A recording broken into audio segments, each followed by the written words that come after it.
నమస్కారం. ఈటీవీ 360కి స్వాగతం. ముందుగా ప్రధానాంశాలు. ఇందిరమ్మ ఇల్లు భూ భారత్పై ముఖ్యమంత్రి సమీక్ష. వానాకాలం పంటల సాగుపై అధికారులతో సమాలోచన. జూన్ 2 నుంచి 9 వరకు యువ వికాసం మంజూరు పత్రాలు. తొలి విడతలో 1,00,000 లోపు యూనిట్లకు ప్రొసీడింగ్స్.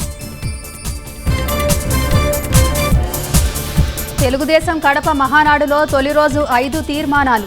తెలుగు జాతిని నంబర్ 1 చేద్దామని చంద్రబాబు పిలుపు. నైరుతి ప్రభావంతో రాష్ట్రంలో జోరు వానలు. కరీంనగర్ జిల్లాలో 11 సెంటీమీటర్ల నమోదు. పాక్ హ్యాండ్లర్ల నుంచి లక్షల్లో నగదు తీసుకున్న సిఆర్పీఎఫ్ ఏఎస్ఐ మోతీరాం. ఉగ్రదాడికి ముందు పహల్గాంలోనే పనిచేసినట్లు గుర్తించిన ఎన్ఐఏ. ఉగ్రవాదుల ద్వారా పాక్ ప్రత్యక్ష యుద్ధం చేస్తోందన్న ప్రధాని.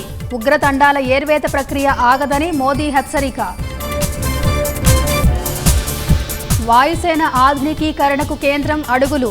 5వ తరం యుద్ధ విమానాల అభివృద్ధికి రక్షణ మంత్రి ఆమోదం. విదేశీ విద్యార్థులకు ట్రంప్ మరిన్ని హెచ్చరికలు. క్లాసులు ఎగ్గొట్టినా కోర్సు నుంచి తప్పుకున్న వీసా రద్దు.